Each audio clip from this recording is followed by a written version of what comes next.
Halo, assalamualaikum warahmatullahi wabarakatuh. Perkenalkan nama saya Dina Nizal Utami. Di sini saya akan menyampaikan proposal saya yaitu yang berjudul pengaruh latihan tentang gerak aktif mengenang bola karet terhadap kekuatan otot pasien stroke di Puskesmas yang tahun 2021. Baiklah, yang pertama kita masuk pada bab 1.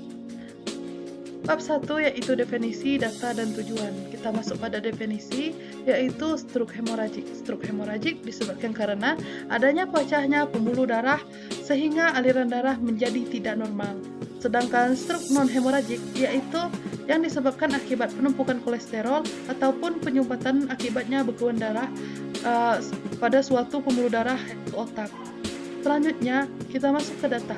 Pada data World Health Organization yaitu pada tahun 1980 sampai 2018 bisa dilihat bersama-sama peningkatannya, yaitu pada tahun 2014 sangat tinggi yaitu 442 juta jiwa peningkatannya. Selanjutnya kita masuk kepada data WHO juga, tapi kita melihat data Asia Tenggara. Di Asia Tenggara kita adalah urutan kedua yaitu 96, sedangkan yang paling tinggi yaitu Pasifik Barat. Selanjutnya, kita masuk pada data WHO untuk perbandingan seluruh dunia, yaitu kita termasuk 10 penyakit stroke terbanyak. Paling tingginya yaitu Cina, dan kita menempati urutan ke-6, yaitu sebanyak 10,3 juta jiwa. Selanjutnya, menurut American Heart Association, yaitu di Amerika, itu sebanyak stroke iskemik sebanyak 87%, yaitu stroke terbesar pada kasus di Amerika. Selanjutnya, kita lanjut kepada data Indonesia. Pada data Indonesia menurut Riskesdas, yaitu di Jakarta tertinggi, yaitu sebanyak 10,9% dari penduduk Indonesia. Dan terendah adalah 4,1%, yaitu di Nusa Tenggara Timur, 40,1% dari penduduk Indonesia. Di Jambi, yaitu sebanyak 7% dari penduduk Indonesia.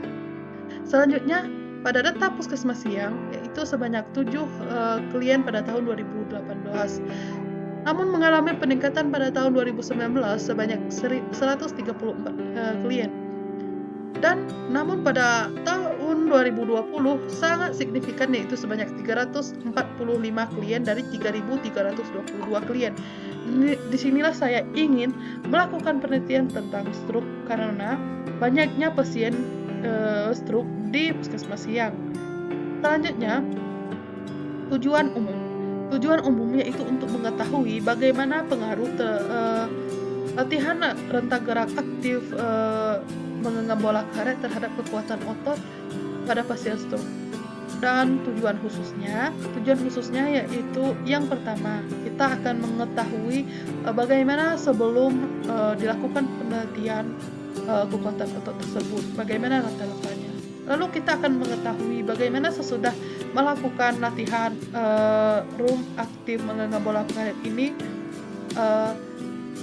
dan bagaimana rata-ratanya. Selanjutnya kita akan mengetahui bagaimana pengaruh dari rentang gerak aktif atau room ini menggenggam bola karet terhadap kekuatan otot pada pasien stroke. Selanjutnya kita masuk pada bab 3 langsung. Bab 3 yaitu yang pertama kerangka konsep, definisi operasional dan hipotesa penelitian.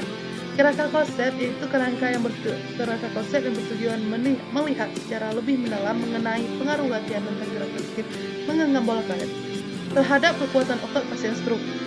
Dalam hal ini, yang menjadi variabel independen yaitu tindakan room aktif dengan bola karet. Sedangkan variabel dependennya adalah angka kekuatan otot pada pasien stroke. Selanjutnya, kita masuk ke skema kerangka konsep, yaitu pra-intervensi, kita akan melihat angka kekuatan otot sebelum dilakukannya tindakan. Selanjutnya, pada post-intervensi, kita akan melihat angka kekuatan otot pasien sesudah latihan room aktif menggenggam bola karet. Definisi operasional adalah mendefinisikan variabel secara operasional berdasarkan karakteristik yang diamati. Tindakan terapi menggenggam bola karet adalah suatu terapi room aktif non-farmakologi yang bertujuan untuk menstimulasi gerak pada tangan dengan cara menggenggam. Cara ini akan menggerakkan otot-otot untuk membantu membangkitkan kembali kendali otak terhadap otot-otot tersebut, sehingga dapat meningkatkan kekuatan otot. Kita akan melihat melakukan pengukuran angka kekuatan otot sebelum melakukan tindakan, dinilai dengan otot bagian otot ekstremitas atas, dan kita lakukan setelahnya juga.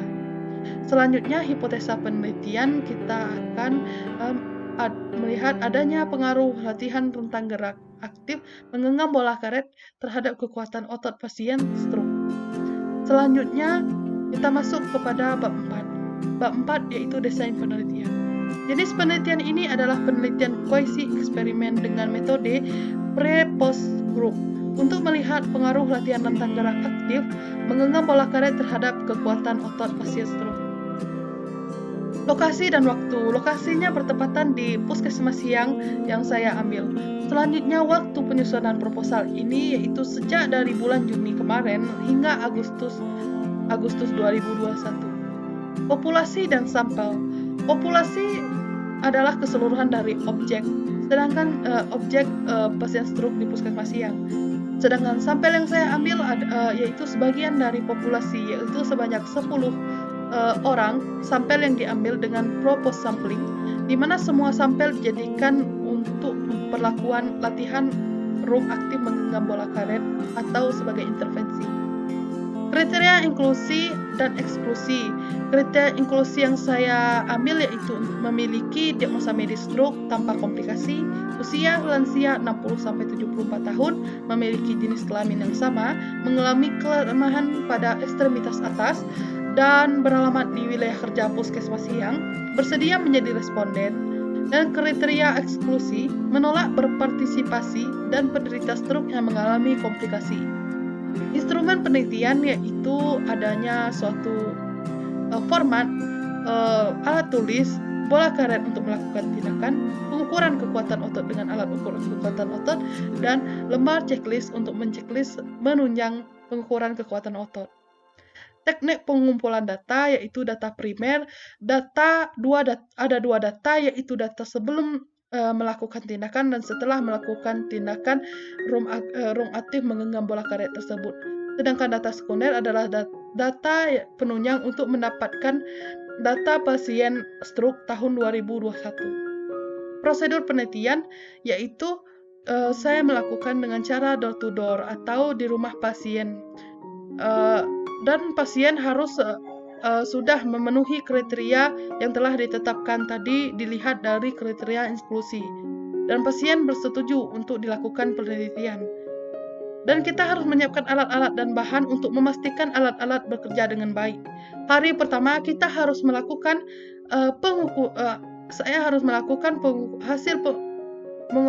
melakukan pengukuran kekuatan otot dan mencatat hasil dari pengukuran kekuatan otot tersebut.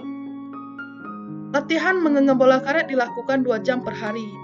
Dilakukan sekali-sekali, bukan langsung dengan 2 jam itu.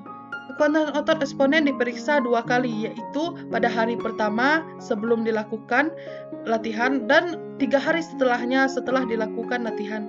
Gerakan dilakukan selama 4 hari dibantu dengan keluarga kepada pasien setiap pagi dan sore. Teknik pengolahan data yaitu editing, coding, processing, dan cleaning data. Analisa data. Analisa data adalah analisa univariat dan analisa bivariat.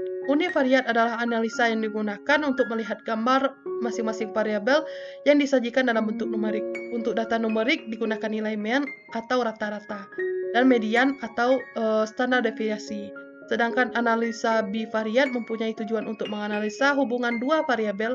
Analisa bivariat akan menguraikan efektivitas mean variabel nilai rata-rata kekuatan otot sebelum dan sesudah diberikan terapi rum aktif menggenggam bola karet ini. Terima kasih, itulah yang dapat saya sampaikan. Jangan lupa subscribe channel ini dan jangan lupa ditonton videonya sebanyak-banyaknya, kalau perlu di-share. Assalamualaikum warahmatullahi wabarakatuh.